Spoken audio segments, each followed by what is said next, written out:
चलिए देखिए, कल हमने पढ़ा था पोलर कोऑर्डिनेट, है ना। कल हमने पढ़ा था पोलर कोऑर्डिनेट 2 एक्सिस के लिए, एक्स और वाई के लिए। अब वो हम पढ़ेंगे 3 एक्सिस के लिए, एक्स वाई और जेड के लिए। ठीक है, तो देखिए पहले कार्टेशियन कोऑर्डिनेट देखिए। कार्टेशियन सिस्टम में आपका ये आपका मान लो वाई एक्सिस है, ये आपका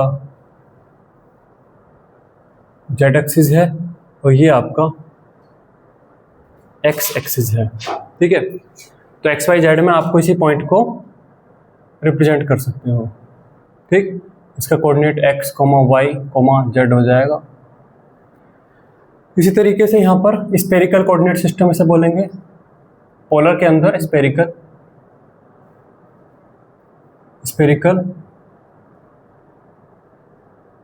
कोऑर्डिनेट सिस्टम,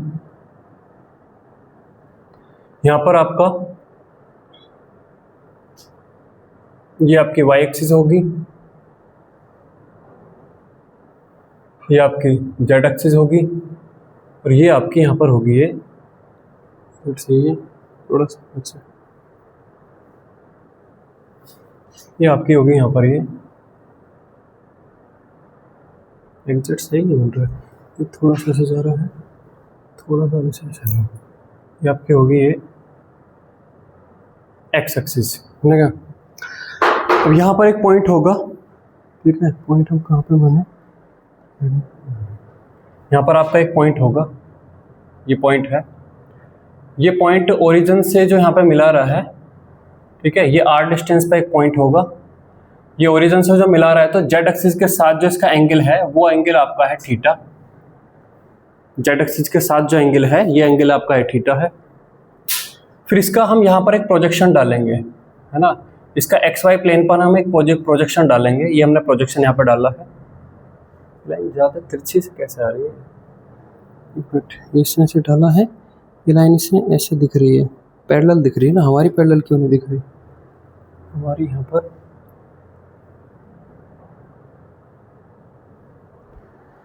इसने कैसे बनाया हुआ है, इसने ये बनाया हुआ है और ये यहाँ पर ऐसे, यहाँ पे लाइन ऐसे, अच्छा ठीक है।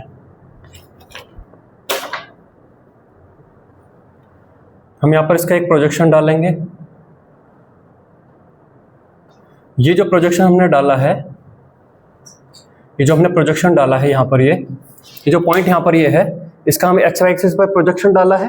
प्रोजेक्शन डालने के बाद आपका ये पॉइंट आएगा, इस पॉइंट का जो एक्स एक्सिस से जो एंगल आएगा इस वाली लाइन का, ये जो लाइन है ये आपका है फाई, ये इस तरीके से। यहां तक ये समझ में आया क्या बनाया हमने यहाँ पे, ये एक्स वाई और जेड एक्सिस है, ठीक है। जैसे ये वाली आपकी वाई एक्सिस है, ये वाली आपकी एक्स एक्सिस है और ये वाली आपकी जेड एक्सिस है। तो यहाँ पर एक पॉइंट है, इस पॉइंट का आप नीचे एक्स वाई प्लेन पर प्रोजेक्शन डालिए। तो एक्स वाई प्लेन पर जब वो प्रोजेक्शन डालेंगे तो वो जो लाइन है वो एक्स एक्सिस से जो एंगल बना रही होगी। तो ये जो पॉइंट है, इस पॉइंट का जेड एक्सिस से जो एंगल है वो थीटा है। इसका एक्स वाई प्लेन पर हमने प्रोजेक्शन डाला तो आपकी ये लाइन आएगी, इस टाइप से ये पॉइंट आएगा और फिर ये लाइन आएगी। इस लाइन का एक्स एक्सिस से जो एंगल है वो एंगल आपका फाई है और ये जो डिस्टेंस है इसकी ओरिजिन से जो डिस्टेंस है, ये डिस्टेंस आपकी है आर।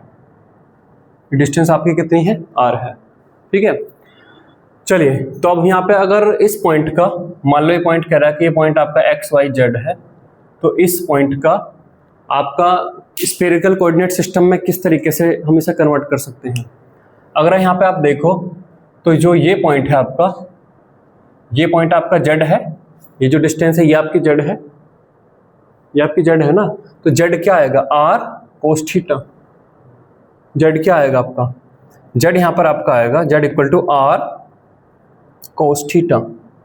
जेड आपका आर कोस थीटा आएगा, ठीक है। अब एक्स आपका क्या आएगा, ये जो आर है, आर का हमने प्रोजेक्शन डाला इस पे, तो ये जो लाइन है ये लाइन कितनी आई, कोई बताएगा।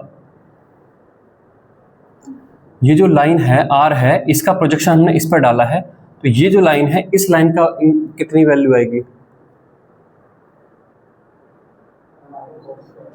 आर फाई तो अभी पिक्चर में आया ही नहीं, ये तो यहाँ पर ये एंगल अगर थीटा है तो ये एंगल कितना है, ये एंगल कितना है 90 माइनस थीटा, तो यहाँ पर ये कितना आएगा r कोस 90 माइनस थीटा, तो r साइन थीटा।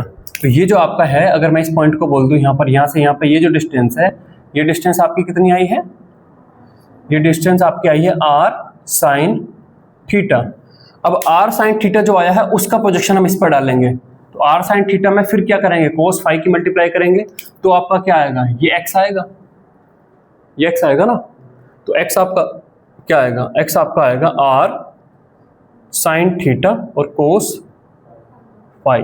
ठीक है, चलिए अब ये आपका r साइन थीटा आ गया है, और ये जो एंगल इधर है ये आपका क्या है 90 माइनस फाई है, तो फिर ये y कितना आएगा आपका, ये आपका x आया, ये आपका z आया, तो y आपका कितना आएगा r sine theta sine phi, है ना, तो y आपका आ जाएगा r साइन थीटा और साइन फाई। ठीक, तो इस तरीके से आपस में इंटर कन्वर्ट हो रहे हैं। अब इसका क्या फायदा है, ये जो हमने यहाँ पर ले रहे हैं पोलर कोऑर्डिनेट सिस्टम के अंदर जो स्फेरिकल कोऑर्डिनेट सिस्टम है, इसका क्या फायदा है, अगर जिस तरीके से 2 डायमेंशनल सिस्टम में हम आर्क की इक्वेशन लिख रहे थे या फिर सर्किल की इक्वेशन लिख रहे थे, तो 2 डायमेंशन में जो r थीटा फाई था उसके थ्रू हम बड़ी आसानी से लिख ले रहे थे। इसी तरीके से अगर 3 डायमेंशन में आपके पास कोई स्पेरिकल चीज है, एटम क्या है स्पेरिकल है ना, अगर स्पेरिकल चीज है तो आपको यूज करना चाहिए ये r थीटा फाई वाला सिस्टम बजाय कि 3 डायमेंशन का x y z। ठीक है, तो यहाँ पर ये पिक्चर में r थीटा और फाई आएंगे, और ये जो r थीटा फाई है ये आगे हमारे जो इक्वेशंस हैं जो चीजें उसमें घूमेंगे, तो आपको पता होना चाहिए कि ये r थीटा फाई है क्या, ये लिखिए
हो गया सबका? चलिए आगे थोड़ी बात करते हैं।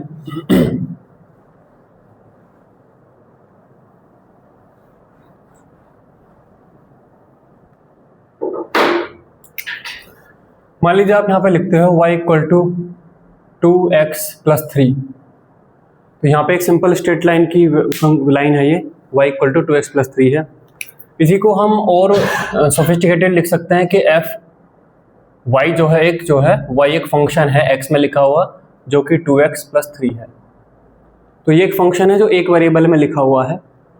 उसी तरीके से कोई और फंक्शन हो सकता है f x, y जो कि आपका 2x स्क्वायर प्लस के एक्स वाई प्लस के वाई क्यूब, ये आपका एक फंक्शन है जो दो वेरिएबल में लिखा हुआ है x और y में। उसी तरीके से कोई और फंक्शन हो सकता है x, y, z, ये आपका 3x क्यूब प्लस के x y z प्लस के z क्यूब प्लस के 2xz, ये एक फंक्शन है जो तीन वेरिएबल x y z में लिखा हुआ है। एग्जाम्पल के लिए हम यहाँ पे देखें, एग्जाम्पल के लिए यहाँ पे हम देखें तो एक फंक्शन है जो p r t में लिखा हुआ है, ये आपको टोटल अमाउंट बताता है, टोटल अमाउंट टू पे। अगर आप सिंपल इंटरेस्ट की बात करें, अगर आप किसी को 100 रुपये देते हैं और इंटरेस्ट रेट कितना है 2% पर मंथ का इंटरेस्ट है, तो आपका एक इस तरीके से ये बनेगा, जो जिसको आपने पैसा दिया उसे क्या देना पड़ेगा, आपको प्रिंसिपल अमाउंट देनी पड़ेगी, साथ में आपको p r t बाय 100 ये देना पड़ेगा, ये इंटरेस्ट है। और अगर उसने कुछ लेट किया तो आपको ऐसा भी हो सकता है कि जितना प्रिंसिपल अमाउंट थी उसकी 1% भी उसको एक्स्ट्रा चुकानी पड़ेगी, तो ये आपका p इंटू 1 डिवाइड बाय 100 ये हो सकता है ना। तो यहाँ पर जिस तरीके से एक फंक्शन है एक्स वाई जेड में, उसी तरीके से ये एक फंक्शन है जो पी आर टी में लिखा हुआ है, principal amount, rate of interest और टाइम में लिखा हुआ है। तो यहाँ पे अगर हम देखो तो ये तीन कंपोनेंट में एक तरीके से फिर से डिवाइड हो गया। ये आपका प्रिंसिपल अमाउंट है, ये आपका क्या है, प्रिंसिपल अमाउंट है, ये आपका क्या है, इंटरेस्ट है, और ये आपका क्या है, ये लेट फी है, लेट फी है। ठीक है, इस तरीके से आ सकता है। अब यहीं पे ही देखिए, यहाँ पर साई जो है, साई एक फंक्शन है जो अगर हम कार्टेशियन के पॉइंट ऑफ व्यू से देखें, कार्टेशियन के पॉइंट ऑफ व्यू से देखें तो साई एक फंक्शन है जो एक्स वाई जेड में लिखा हुआ है। ये साई वही है जो श्रोडिंगर इक्वेशन में साई हमने यूज किया है। साई एक फंक्शन है जो एक्स वाई जेड, क्योंकि जो कोई भी चीज हो, एटम हो या कुछ भी हो, वो तीन कोऑर्डिनेट सिस्टम में समा जाएगा एक्स वाई जेड में। तो यहाँ पर एक्स वाई जेड में लिखा हुआ है, जिसको भी अगर हम यहाँ पर देखें तो ये फंक्शन पी आर टी में लिखा हुआ है, लेकिन फर्दर तीन पार्ट में एक तरीके से डिवाइड हो गया। एक पार्ट यहाँ पर प्रिंसिपल अमाउंट को दिखा रहा है, एक इंटरेस्ट को, एक लेट फीस को। तो यहाँ पर एक्स वाई जेड में लिखा है, और जो कि आपका खुद से एक्स एक्स वाई वाई और यहाँ पर जेड जेड, इन तीन कंपोनेंट में खुद से लिखा हुआ है। दैट मीन्स ये एक फंक्शन है एक्स वाई जेड में लिखा हुआ है, ये फिर से सब फंक्शन एक्स वाई और जेड के अपने अपने फंक्शंस में लिखा हुआ है।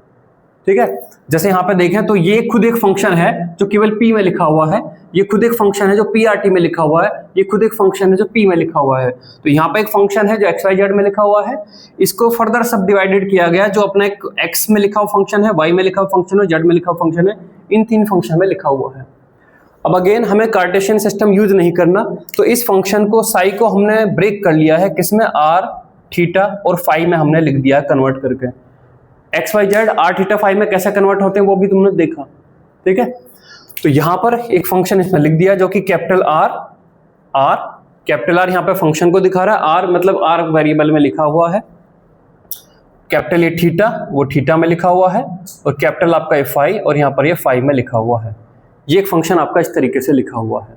ठीक है, यहाँ पे अगर हम देखें तो ये आर थीटा फाई जो है, आर थीटा फाई आपके फर्दर यहाँ पर ये आर थीटा और फाई, यहाँ पर जो आर फंक्शन है वो डिपेंड करता है यहाँ पर n एल पर, n एल पर, n एल क्या है वो भी बात करेंगे। जो थीटा है वो डिपेंड करता है l m पर, ये थीटा है, और जो फाई है वो डिपेंड करता है m पर, और यहाँ पर आपका ये फाई है।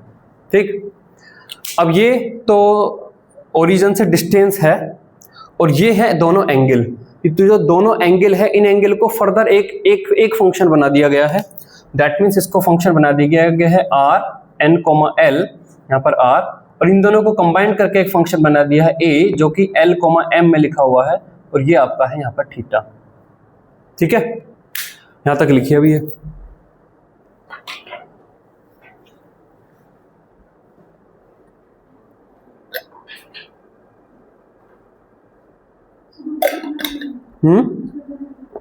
हाँ, सब लिखो जितना भी लिखा हुआ है।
हाँ बता रहे हैं, पहले लिख लो ये।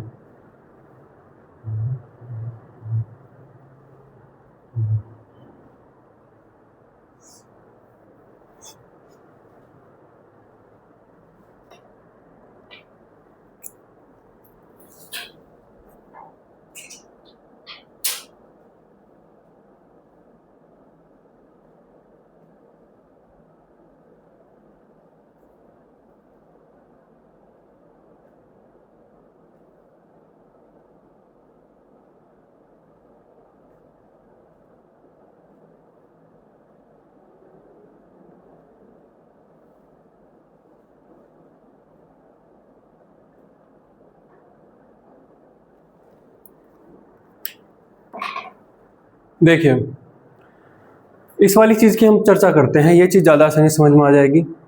मान लो एक बैंक है, एक बैंक ने किसी आदमी को पैसा दिया है, एक P अमाउंट दी है, फिर फाइनली 1 महीने बाद या 2 महीने बाद उस आदमी को पैसे चुकाने हैं। तो बैंक का जो सॉफ्टवेयर है वो तो इस तरीके से यहाँ पे काम कर रहा होगा, इस फॉर्मूले में काम कर रहा होगा, या जो भी आदमी को पैसे वापस लेने हैं वो तो अपने इस फॉर्मूले के अकॉर्डिंग काम करेगा। ठीक, अब इस फॉर्मूले में P क्या है, P into R into T divide by 100 क्या है, P इंटू 1/100 क्या है, ये कॉमन आदमी को समझ में नहीं आएगा। लेकिन जब उसे पैसे पे करने होंगे तो सामने वाला आदमी उसे क्या समझाएगा कि ये तो आपका प्रिंसिपल अमाउंट था, 100 रुपये था, इस पे 5 रुपये आपका इंटरेस्ट बना है और 1 रुपये आपकी लेट फीस बनी है। ये चीज़ कॉमन आदमी को समझ में आएगी।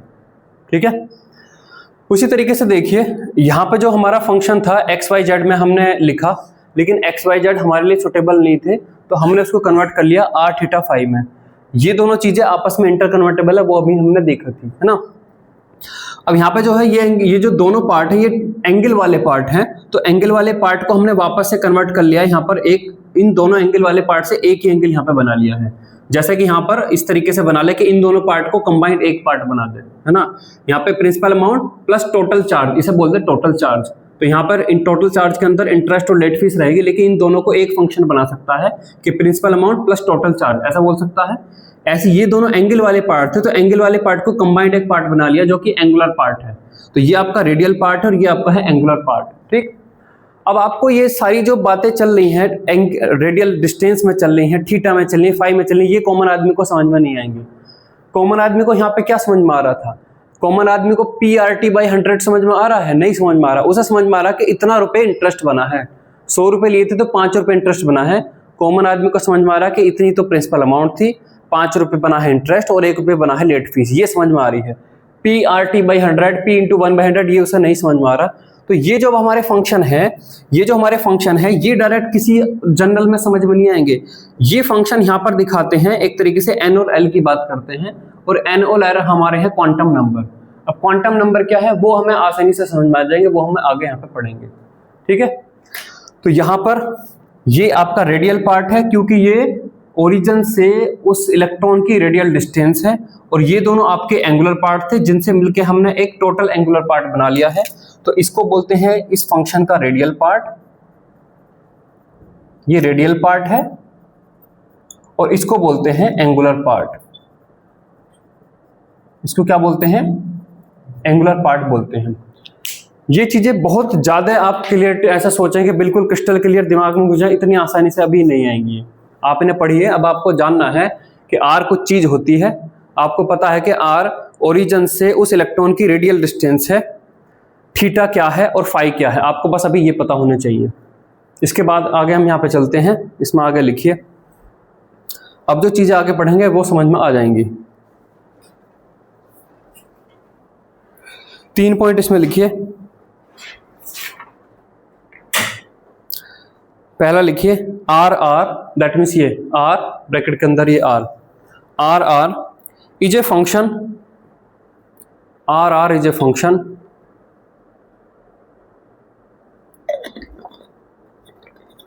that depends on the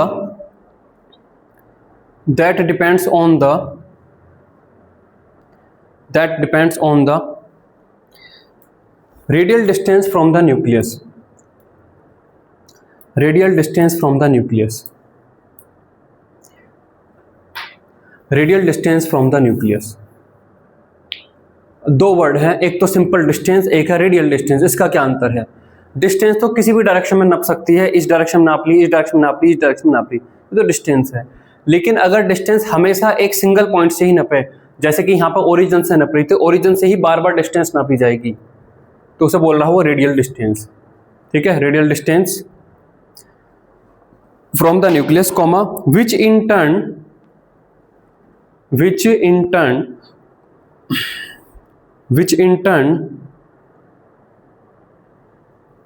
depends on quantum number, which in turn depends on quantum number n and l, which in turn depends on quantum number n and l, है ना। जैसे वही जिस आदमी ने पैसे लिए हैं उधार, तो बैंक वाला उसको बोलेगा कि ये तो आपकी प्रिंसिपल अमाउंट है, इस पर आपका कुछ इंटरेस्ट लगेगा। तो कॉमन आदमी को समझ में आ जाएगा हाँ इस पैसे पे मुझे कुछ इंटरेस्ट देना है। अगर इंटरेस्ट देने में लेट हुए तो इस पर लेट फीस भी लगेगी, तो उसे समझ में आ जाएगा कि हाँ इस पर कुछ लेट फीस भी लगेगी। तो r थीटा फाई में लिखे हुए फंक्शन आपको पल्ले नहीं पड़ेंगे, लेकिन आपको पल्ले पड़ जाएंगे कि ये n और l क्या है ना, जो भी हम यहाँ पर पढ़ेंगे, ठीक। तो r एक फंक्शन है जो radial distance from the nucleus है, और ये खुद डिपेंड करता है क्वांटम नंबर n और l पर। अगला लिखिए थीटा बाहर ये बड़ा थीटा और अंदर ये छोटा theta is a function of theta,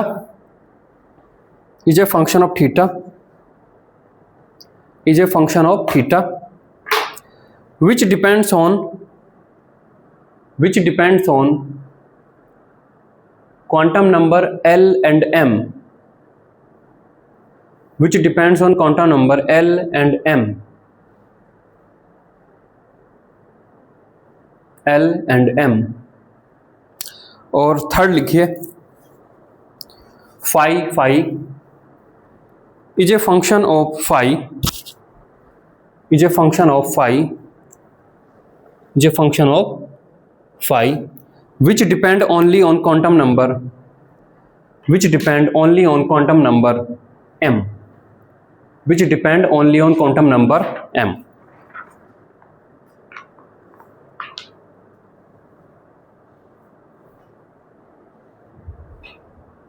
ठीक है, तो अब आगे लिखिए। अब लिखिए साई क्या है। साई क्या है ना। तो साई को बेसिकली लिखा जाता है साई n, l, m और ब्रैकेट के अंदर r, थीटा, फाई, ये एग्जैक्ट लिखा जाता है। इसका ये है क्या, ये बेसिकली क्या है। पहले यहां पे देखिए, तुरंत मत लिखिए, पहले यहां पे देखा करिए। जो साई एक फंक्शन है, जो श्रोडिंगर की वेव फंक्शन में साई लिखा हुआ था, साई एग्जैक्टली इस तरीके से रिप्रेजेंट होता है, psi r theta phi. Bracket के अंदर जो r थीटा फाई है वो क्या बताता है, ब्रैकेट के अंदर जो r थीटा फाई है वो क्या कह रहा है। नहीं, मैं वो नहीं कह रहा। मैं अगर लिखा होता है f और ब्रैकेट के अंदर लिखा होता है x, y, z, तो x, y, z क्या का मतलब क्या है।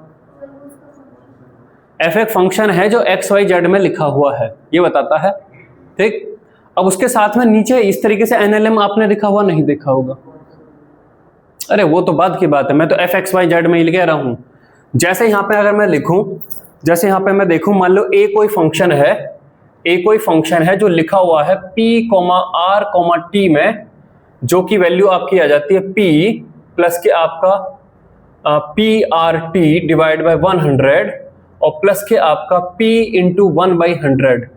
ये आपका ऐसे है, ये आपका ऐसे है। तो यहां पर ये क्या दिखाता है आपको, प्रिंसिपल अमाउंट दिखाता है। ये आपको प्रिंसिपल अमाउंट दिखाता है। ये आपको क्या दिखाता है, इंटरेस्ट दिखाता है,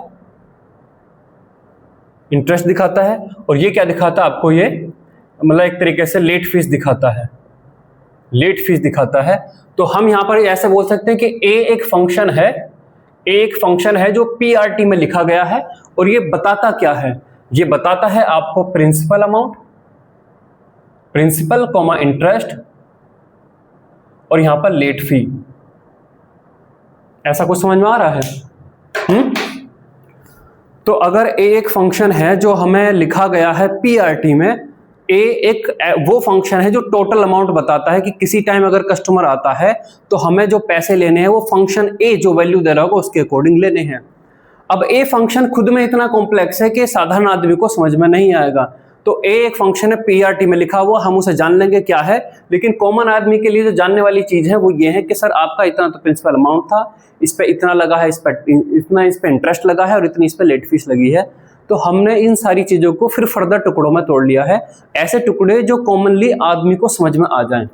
तो उसी तरीके से जो साई है r थीटा फाई में लिखा हुआ, यहाँ जो बड़ा सा कुछ भी फंक्शन इसमें लिखा जाएगा वो आसानी से समझ में नहीं आएगा कि बता क्या रहा है।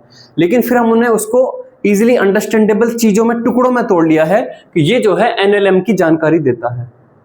ठीक है, तो अब यहाँ पे लिखिए, ये हमने लिख लिया। पहले ये लिखिए, फिर यहाँ पे साई NLM लिखिए, मतलब ये चीज पहले लिखिए, फिर ये इसके बाद लिखिए।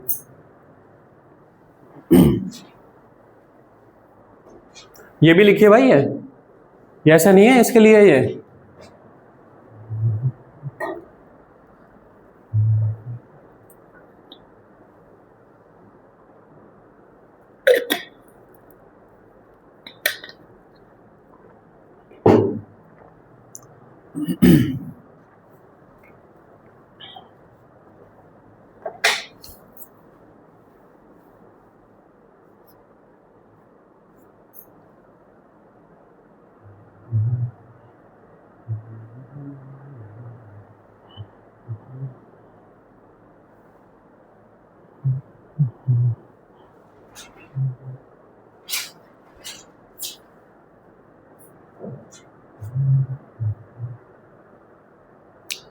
चलिए आगे लिखे, इसमें लिखिए अब साई NLM R थीटा 5, इसमें लिखिए the wave function psi NLM bracket के अंदर R थीटा 5, लिखिए द वेव फंक्शन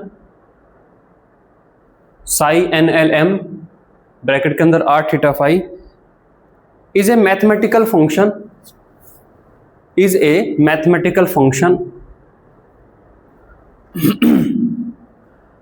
इससे पहले कि मैं डेफिनेशन बोलूं, मैं जानना चाहता हूं कि आप इसको कितना क्या समझ पाए हैं अभी तक के पिछले आधे घंटे में। अगर आपसे साई NLM R थीटा 5 की कोई डेफिनेशन पूछे तो आप क्या लिखने जा रहे हो? साई एक फंक्शन है, मैथमेटिकल फंक्शन है, क्या बोलोगे इसके लिए? हाँ, साई एक फंक्शन है जो R थीटा 5 में लिखा गया है। R थीटा 5 क्या है? R ओरिजिन से या न्यूक्लियस से उस इलेक्ट्रॉन की डिस्टेंस है, थीटा उस जो यहाँ पर एक तरीके से जो लाइन बन रही है उसकी जेड एक्सिस से एंगल है, और फाई क्या है? उसका जो प्रोजेक्शन एक्स वाई प्लेन में डलता है उसका फिर फाई एक्स एक्सिस से एंगल है। तो R थीटा 5 तो ये है। तो साई एक फंक्शन है जो R थीटा 5 में लिखा गया है, एक कॉम्प्लेक्स सा मैथमेटिकल फंक्शन है। अब आगे बताइए NLM क्या दिखा रहे हैं? हाँ, NLM पे डिपेंड करता है या NLM के बारे में बताता है एक तरीके से। हाँ, मतलब NLM इजीली अंडरस्टैंडेबल चीजें हैं हमारे लिए। एज ए स्टूडेंट या as a science scholar, NLM वो चीजें हैं जो हम आसानी से समझ पाएंगे, अच्छा ये चीज है ना। अगर हम बताएं कि इलेक्ट्रॉन की न्यूक्लियस से डिस्टेंस इतनी है, इतनी डिस्टेंस पर चक्कर लगा रहा है, कुछ ये है, तो ये हम समझ जाएंगे। अगर हम बोले कि इलेक्ट्रॉन न्यूक्लियस से इतनी डिस्टेंस पर इतने एंगल पर बैठा हुआ और इस तरीके से थीटा ये फाई ये है, तो ये ज्यादा कॉम्प्लेक्स हो जाएंगी चीजें, है ना। तो NLM इजिली अंडरस्टैंडेबल उसके सब फंक्शन बना दिए गए हैं, ठीक। तो लिखिए इसमें the function NLM R theta 5 is a mathematical function of electrons spherical polar coordinate, of electrons spherical polar coordinate of electrons spherical polar coordinate, bracket में लिखिए R comma theta comma phi, R comma theta comma phi, bracket close, which are characterized by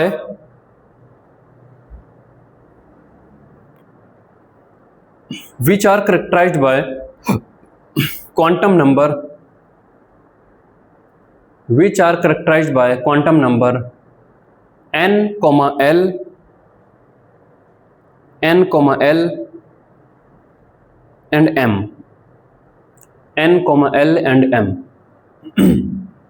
ठीक है, NLM। उसी तरीके से जैसे कि किसी बैंक को जब टोटल अमाउंट उसे लेनी है, एक फंक्शन है जो टोटल अमाउंट का फंक्शन है, और ये फर्दर जो है PRT में लिखा गया है, और PRT में जो फंक्शंस हैं उससे जो वैल्यू निकल के आती हैं वो प्रिंसिपल अमाउंट, इंटरेस्ट और लेट फीस के बारे में बताती हैं। तो ये तीनों चीजें हैं जो कॉमन आदमी समझ पाएगा।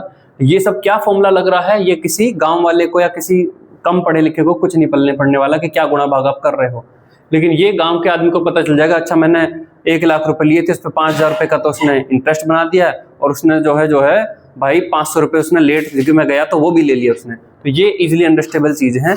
तो उसी तरीके से जब हम क्वांटम नंबर पढ़ने जा रहे हैं, क्वांटम नंबर इस तरीके की चीजें हैं जो हमें आसानी से समझ में आ जाएंगी, और वे सब साई से ही लिखी गई हैं। अब एक चीज और लिखिए, साई स्क्वायर, एक चीज और लिखिए, साई स्क्वायर। साई लिखो, देखिए साई पूरा इस तरीके से लिखा जाएगा, लेकिन कंप्लीट अगर आपको केवल साई लिखा हुआ है तो साई का मतलब भी यही है, लेकिन जब उसे कंप्लीट लिखते हैं तो ऐसा लिखा जाता है। तो अगर साई स्क्वायर लिखा है तो इसका मतलब साई NLM R थीटा 5 का स्क्वायर ही है, ठीक है। तो नेक्स्ट लिखिए साई स्क्वायर, नेक्स्ट लाइन लिखिए Sai square.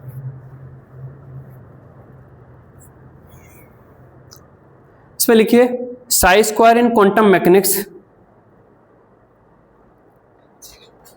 Sai square in quantum mechanics, Sai square in quantum mechanics, in quantum mechanics interpreted as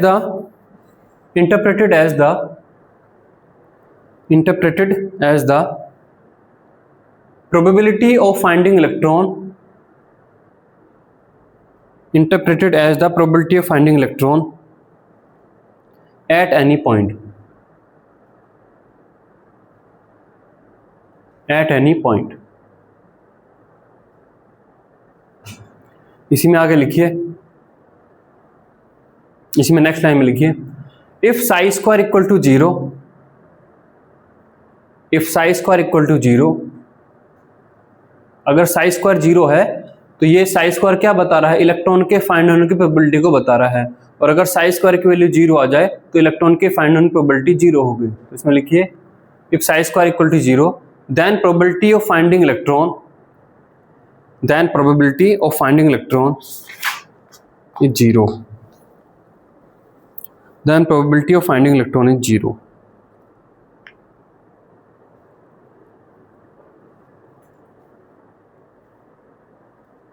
ठीक है, चलिए, दुख भरे दिन बीते रहे भैया, ये काफ़ी कॉम्प्लेक्स चीज़ थी, तो इसमें से जितना आपको समझ में आया, बाकी कुछ कुछ चीज़ें पल्ले पड़ी हुई उतने से ही काम हो जाएगा। ये और डीप था, और डीप मैंने उतना नहीं पढ़ाया है। अब आगे लिखिए क्वांटम नंबर्स, हेडिंग डालिए अगले पन्ने से, quantum numbers, quantum numbers, quantum numbers. तो लिखिए, फर्स्ट लिखिए प्रिंसिपल क्वांटम नंबर। प्रिंसिपल की स्पेलिंग वही होगी जो स्कूल के प्रिंसिपल वाली है, PRINCIPAL।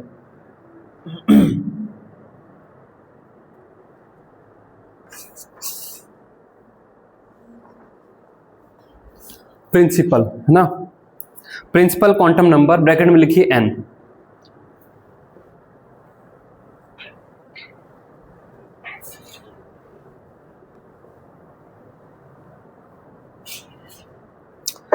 इसमें लिखिए कुछ पॉइंट्स हैं इसमें।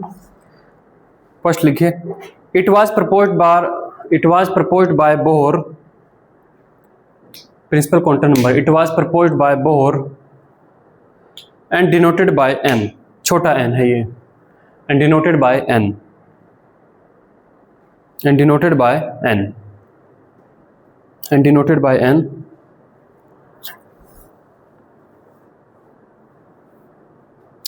नेक्स्ट लिखिए it determine the average distance, it determine the average distance between electron and nucleus, it determine the average distance between electron and nucleus।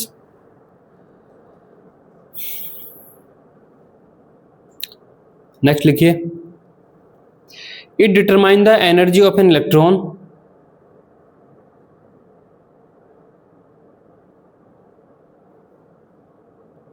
it determine the energy of an electron in an orbit where the electron is present, where the electron is present, where the electron is present। Next लिखिए the maximum number of electron, the maximum number of electron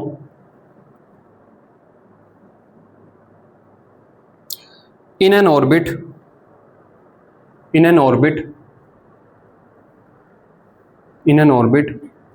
can be 2n square, 2 times of n square, 2 times of n square।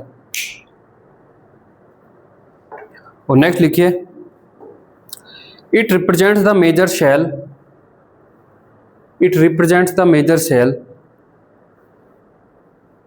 it represents the major shell from which the electron belongs, from which the electron belongs।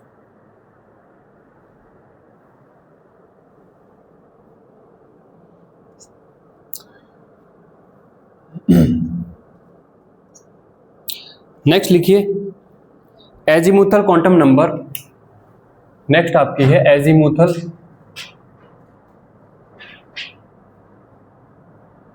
Quantum number.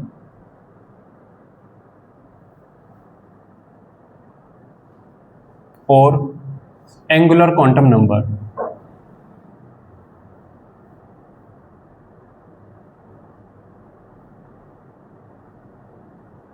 Angular quantum number L, angular quantum number L।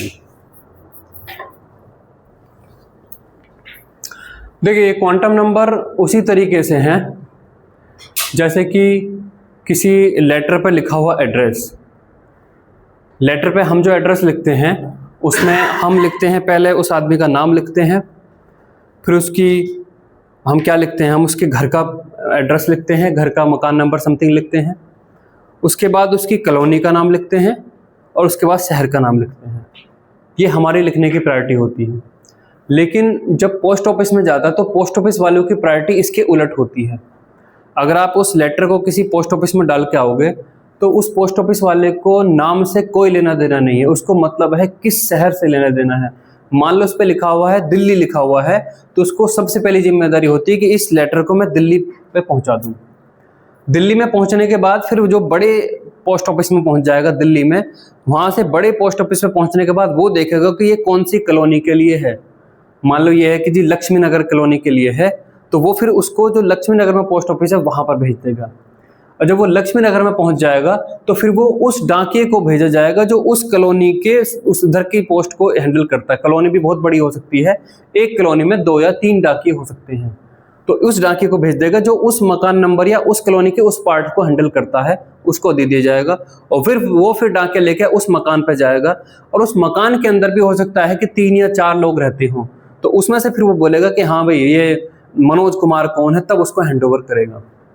तो ये जो contact number है ये भी उसी तरीके से हैं। जो प्रिंसिपल कॉन्टैक्ट नंबर है वो एक तरीके से शहर का नाम है, उसके बाद जो एजीमुथल कॉन्टैक्ट नंबर है ये उसमें कॉलोनी का नाम है, और उसके बाद फिर अगला कॉन्टैक्ट नंबर आएगा मैग्नेटिक कॉन्टैक्ट नंबर, वो उसमें एक तरीके से मकान का नाम है, और उसके बाद जो फिर लास्ट वाला आएगा वो उस पर्सन का नाम है।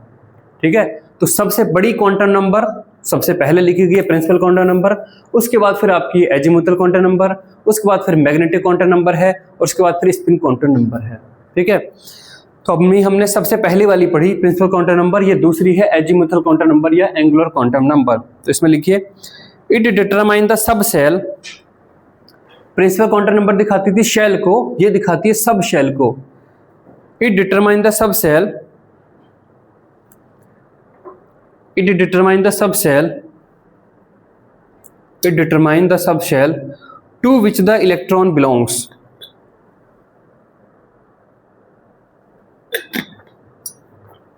to which the electron belongs, to which the electron belongs।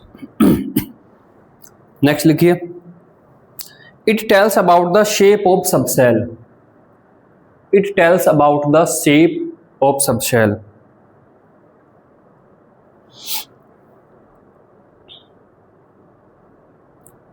shape of subshell।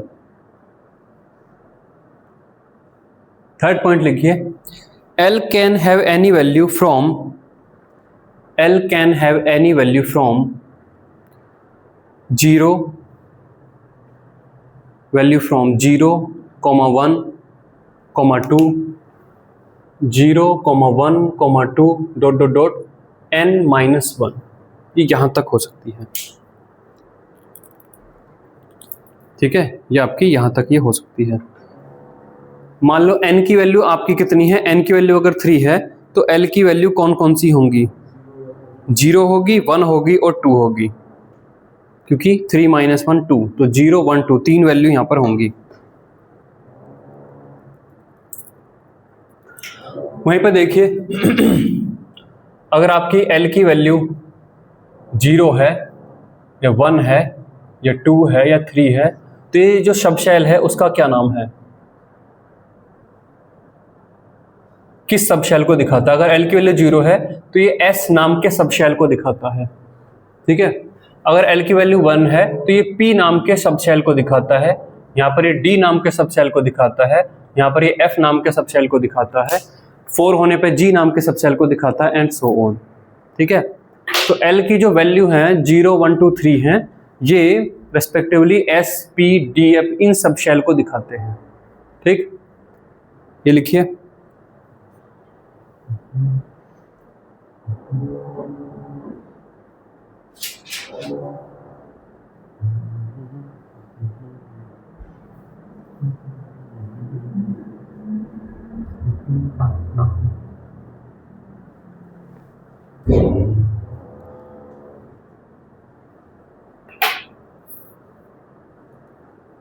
Last point इसमें लिखिए the number of electron in A subshell, the number of electron in A subshell is given by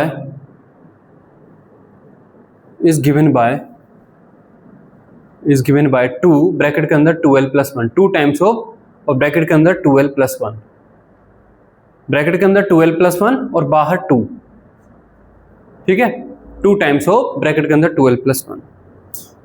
अब अगला लिखिए magnetic quantum number.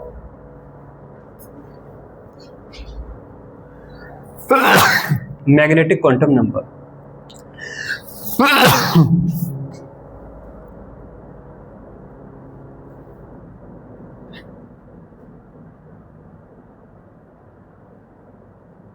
Magnetic quantum number, इसे represent किया जाता है m से, इसे m लिखते हैं, या मोर प्रिसाइज अगर हम देखें तो इसे लिखा जाता है m फॉर दैट l,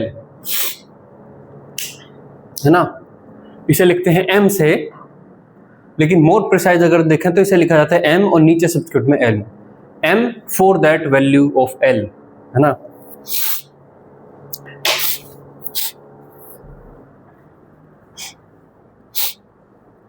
तो इसमें लिखिए it gives the number of permitted orientation, it gives the number of permitted orientation, it gives the number of permitted orientation of subshell, of subshell, of subshell, of subshell that is orbital,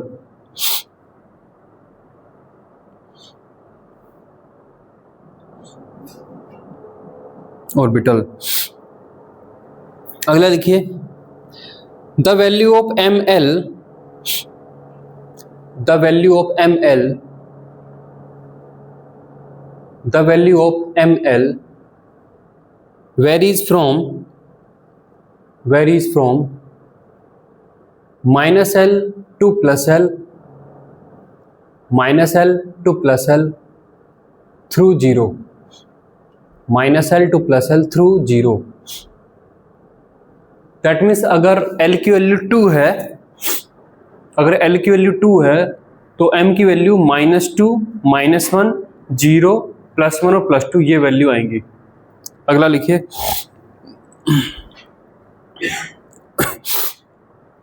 इसी में लिखिए degenerate orbitals, degenerate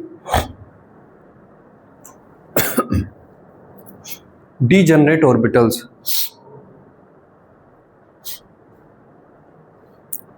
इसमें लिखिए degenerate orbital इसी का concept है, तो इसमें लिखिए orbitals having the same energy, orbitals having the same energy is known as degenerate orbitals, orbitals having the same energy is known as degenerate orbitals, like 2px, ऐसा लिखा जाएगा इसको 2p और नीचे सब्स्क्रिप्ट में x, 2px, 2py, 2pz are degenerate orbitals, are degenerate orbitals, are degenerate orbitals। और fourth लिखिए spin quantum number, spin quantum number, spin quantum number इसे रिप्रेजेंट करते हैं, ब्रैकेट में लिखिए m/s, m नीचे सब्स्क्रिप्ट में s, m नीचे सब्स्क्रिप्ट में s और s छोटा s, ms spin quantum number, spin quantum number ms और simple s।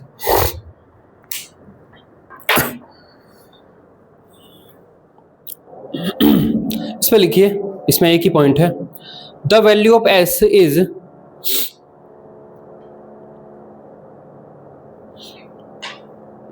The value of S is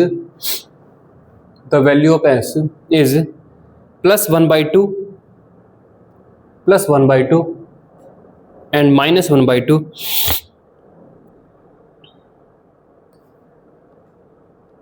which signifies the spin of an electron,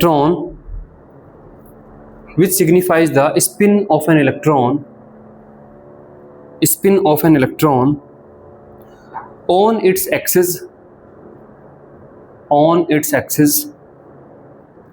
during the movement.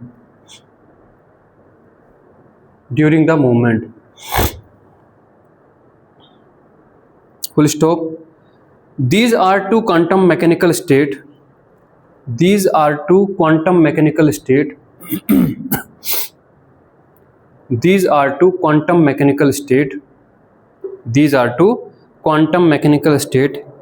which have no classical analog.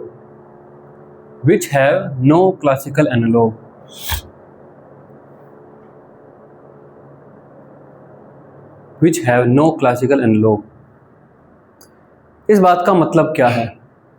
Which have no classical analog. हमें अब तक हमने जो पढ़ी है वो classical mechanics पढ़ी है, तो चाहे हम कुछ भी पढ़ रहे हों चीज़ें, चाहे क्वांटम मैकेनिक्स पढ़ रहे हों, लेकिन फिर भी हम चाहेंगे कि इसको जो हम क्लासिकल मैकेनिक्स जो पढ़ी है उसकी तरीके से कुछ समझा दो, ये जानना चाहेंगे ना। कोई अगर गांव का आदमी है तो उसे जितनी नॉलेज है उसे चीज़ें उस तरीके से बोलेगा कि मुझे इस तरीके से समझा दे, गाय भैंस बकरी खेत चारा इसमें समझा दे, यही चाहेगा ना वो, क्योंकि उसकी नॉलेज वहीं तक सीमित है। हमारी नॉलेज कहाँ तक सीमित है? हमारी नॉलेज सीमित है क्लासिकल मैकेनिक्स तक। तो हम क्वांटम मैकेनिक्स की चीज़ की जो बात है उसको क्लासिकल मीनिंग में समझने की कोशिश कर रहे हैं। तो यहाँ पर इसका जैसा मीनिंग है वो इन जनरल बता दिया जाता है कि जो एस की वैल्यू +½ और -½ है वो ये है कि इलेक्ट्रॉन जैसे कि अर्थ अपनी एक्सिस पर घूम रही है, ऐसी इलेक्ट्रॉन अपनी एक्सिस पे घूमता है, क्लॉकवाइज घूमता है या एंटी क्लॉकवाइज घूमता है। तो ये जो स्पिन क्वांटम स्टेट है उसका मतलब ये +½ या -½ अपनी एक्सिस पे घूमने से मतलब तो है, लेकिन इसका और भी ब्रॉडर मीनिंग है। जो +½ है, मान लो +½ या -½ है, उसका वन ऑफ द पार्ट है कि इलेक्ट्रॉन अपनी एक्सिस पे घूमता है, लेकिन इलेक्ट्रॉन अपनी एक्सिस पे घूमता है इससे भी कहीं ब्रॉडर इसका मीनिंग है। मतलब इसका कोई एग्जैक्ट क्लासिकल एनालॉग आप नहीं बना सकते। अगर मैं कह दूं कि अगर इलेक्ट्रॉन का यहाँ पर +½ है तो वो इलेक्ट्रॉन अपनी एक्सिस पर क्लॉकवाइज घूम रहा, बस इसका इतना मीनिंग है, तो ये बात गलत हो जाएगी।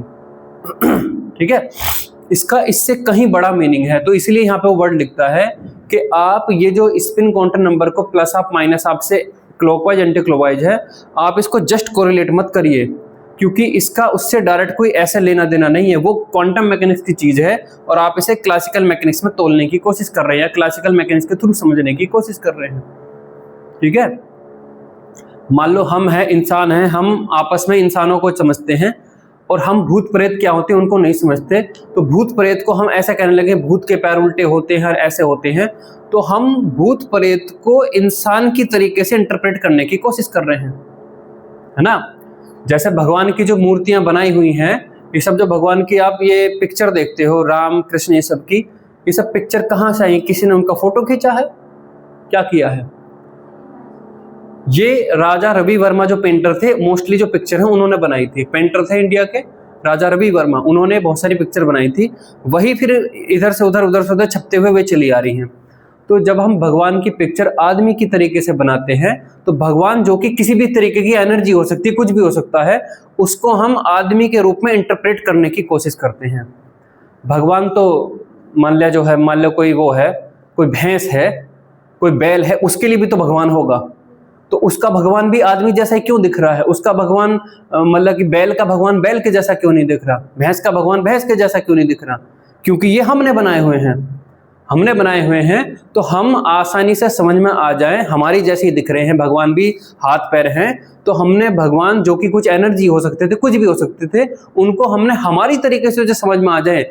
आम गांव में बैठा हुआ कोई भैंस चराने वाला, उसको भी समझ में हाँ भगवान, तो उसने उस तरीके से इंटरप्रेट कर लिया, यही है ना। तो इसीलिए यहाँ पे मैं कहने की कोशिश कर रहा हूँ कि ये जो स्पिन क्वांटम नंबर है, ये क्वांटम मैकेनिक्स की बात है आप इसको अगर क्लासिकल मैकेनिक्स में डायरेक्ट इंटरप्रेट करने की कोशिश करेंगे तो ये ऐसा ही हो जाएगा जैसे भगवान को हमने 2 हाथ 2 पैर वाला एक भगवान ऐसे फोटो बना दिया। तो आप इसे ऐसा फोटो नहीं बनाइए, भगवान बहुत कुछ हो सकता है। 2 हाथ 2 पैर जैसा की बजाय वो कुछ और हो सकती है, कुछ और तरीके का हो सकता है।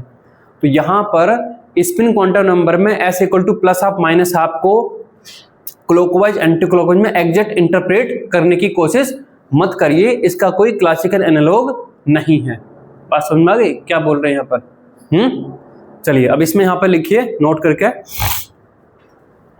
जो वेव फंक्शन है, वेव फंक्शन हमें केवल 3 क्वांटम नंबर के बारे में बताता है, n, l, m। हमने s तो वहां पे लिखा ही नहीं।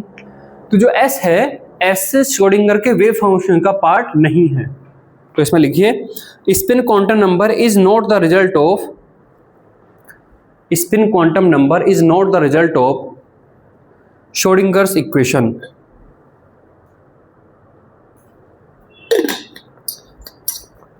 is not the result of Schrodinger's equation।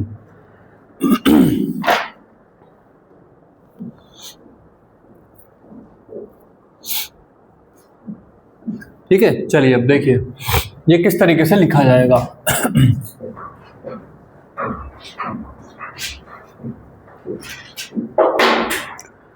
यहां पर आपका शेल, सब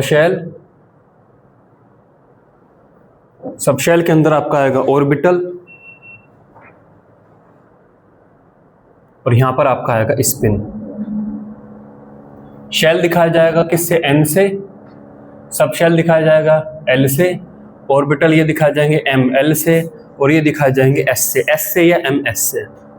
चलिए तो शेल की वैल्यू है हमारी 4, शेल की वैल्यू आपकी क्या है? 4 है। इसमें बड़ा बना देता हूं क्योंकि यही सबसे इंपॉर्टेंट है, सारी कहानी इसके लिए चलेगी। शेल नंबर आपका अगर 4 है, n की वैल्यू अगर 4 है, तो l की वैल्यू क्या होंगी? 0, 1, 2 और 3। तो l की वैल्यू होंगी आपकी 0, फिर यहां पर आपका होगा ये 1, फिर आपका यहां पर होगा ये 2, इसको मैंने काफी बड़ा लिखा है, इसको मैंने छोटा लिखा है, और यहां पर आपका होगा ये 3। इसको अगर आप देखो तो ये आपका यहाँ पे किसको दिखाता है? S सब शेल को दिखाता है, ये आपके P सब शेल को दिखाता है, ये आपके D सब शेल को दिखाता है, और ये आपके S सब शेल को दिखाता है। अब इनके अंदर फिर फर्दर ये ऑर्बिटल्स में बट जाते हैं। तो अगर L की वैल्यू आपकी 0 है, यहाँ पे अब मैं लाइन खींच लेता हूं, तो देखिए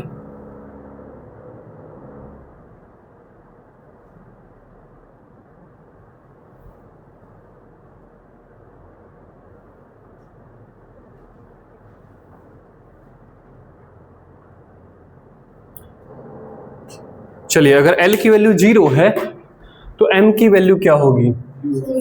0 है ना, क्योंकि जो M की वैल्यू है वो -L टू +L थ्रू 0 है, और अगर खुद L ही 0 है तो फिर वो 0 ही एक वैल्यू हमें मिल पाएगी। तो ये वैल्यू आपकी आएगी यहाँ पर 0।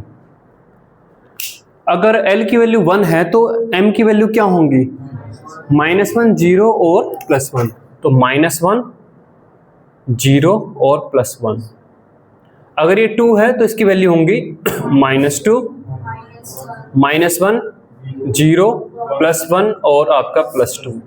और अगर ये 3 है तो इसकी वैल्यू होगी -3, -2, -1, 0, +1, +2 और आपका +3। ये वैल्यू यहाँ पर होंगी।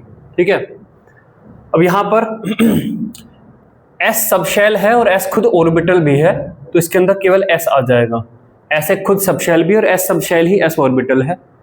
अब यहाँ पर आपके आएंगे आपके px, py, pz, ये आपके आएंगे। तो px, py, pz रैंडमली किसी को भी px, इसको py, इसको pz दिखा दें, या कुछ तरीका और है? तो इन जनरल क्या है, जो वैल्यू 0 है उस पर आपका pz असाइन है, pz हो या dz स्क्वायर हो। तो यहाँ पर आपका pz है और यहाँ पर आप इसे px और py कुछ असाइन कर सकते हैं। आप इसे py इसे px मान सकते हैं, या इसे आप px इसे py मान सकते हैं। ठीक है, इसे थोड़ा और नीचे लिख देता हूं मैं। अगेन यहाँ पर आपका ये आपका dz स्क्वायर होगा, और बाकी इन सब के अलावा इनके लिए आप dxy d y z, d z x और d x square minus y square. इसके लिए तो असाइनिंग है, जीरो के लिए असाइनिंग है, बाकी के लिए कोई असाइनिंग नहीं है। मतलब आप -1 के लिए डी एक्स वाई भी लिख सकते हो या जेड एक्स लिख सकते हो। और यहाँ के ऑर्बिटल के नाम काफ़ी कॉम्प्लेक्स हैं, वो छोड़िए, वो नहीं पता किसी को भी। अब स्पिन देखिए, यहाँ पर आपके 2 इलेक्ट्रॉन हो सकते हैं। अगर इस ऑर्बिटल के अंदर 2 इलेक्ट्रॉन हो सकते हैं, जिनमें स्पिन आपका होगा -1/2 और +1/2। यहाँ पर अगेन -1/2 होगा और +1/2 होगा, -1/2 होगा और +1/2 होगा, -1/2 होगा और +1/2 होगा। जब इसे आप लिखो तो ऐसे करके लिखना है कॉपी को, ऐसे नहीं, ऐसे करके, है ना। यहाँ पर अगेन -1/2 होगा और +1/2 होगा, -1/2 होगा और +1/2 होगा, -1/2 +1/2, -1/2 +1/2, -1/2 +1/2, -1/2 +1/2, -1/2 +1/2, -1/2 +1/2, -1/2 +1/2, -1/2 +1/2, -1/2 +1/2 और -1/2 और +1/2। तो अगर हम यहाँ पे देखें तो n की वैल्यू अगर 4 है तो n की वैल्यू 4 के लिए मैक्सिमम कितने इलेक्ट्रॉन होने चाहिए थे? 2n², तो 32 है ना, 32 इलेक्ट्रॉन होने चाहिए थे। तो ये जो एक स्पिन है ये एक इलेक्ट्रॉन को दिखा रहा है, तो ये कुल मिला के आपके 32 होने चाहिए, है ना। तो देखिए 1 2 3 4 5 6 7 8 9 10 11 12 13 14 15 16 17 18 19 20 21 22 23 24 25 26 27 28 29 30 31 32, तो ये 32 है, ठीक है। तो इस तरीके से आपका ये डिवाइडेड है। अब यहाँ पे देखिए, आप कोई भी अगर इलेक्ट्रॉन उठाते हैं, आप कोई भी इलेक्ट्रॉन उठाते हैं कि हाँ भाई तू इलेक्ट्रॉन आ जा, इसको पकड़ा, इधर आ, तो इस इलेक्ट्रॉन के लिए जितनी भी इसकी क्वांटम नंबर्स हैं उनकी वैल्यू सब अलग अलग ही आएंगी। अगर इस इलेक्ट्रॉन को पकड़ते हैं कि कहाँ घूम रहा है, यहाँ पे, इधर आ, चल बता तेरी n की वैल्यू क्या है, तो बताओ n की वैल्यू क्या है इसके लिए? 4 है ना। चल बता n की वैल्यू तेरी क्या है? l की वैल्यू क्या है? 2, l की वैल्यू 2 है। m की वैल्यू बता क्या है? -2 है। और s की वैल्यू क्या है? -1/2। चलिए अब घूमते फिरते हमने पकड़ लिया मान लो इस इलेक्ट्रॉन को कि चल इधर आ जा भाई, तू बता तेरी वैल्यू क्या है? n की वैल्यू क्या है इसके लिए? 4। l की वैल्यू क्या है? 3। m की वैल्यू क्या है इसकी? -1। और इसकी s की वैल्यू क्या है? +1/2। तो आप अगर इनको ध्यान से देखें तो ये जो भी 32 इलेक्ट्रॉन हैं, इन 32 के 32 इलेक्ट्रॉन की जो क्वांटम नंबर का सेट है वो एक यूनिक सेट बनेगा। ऐसा नहीं हो सकता कि किसी भी 2 इलेक्ट्रॉन के लिए चारों सेट सेम हो जाएं। कोई ना कोई एक n अलग होगा या m अलग होगा या ml अलग होगा या s अलग होगा, ठीक है, समझ गए। आप किसी भी इलेक्ट्रॉन को उठाएंगे तो ये चारों वैल्यू का जो एक सेट है ना, सेट सेम नहीं हो सकता, कोई ना कोई एक सेट कम से कम कुछ ना कुछ चेंज हो जाएगा। अब लिखिए इसको,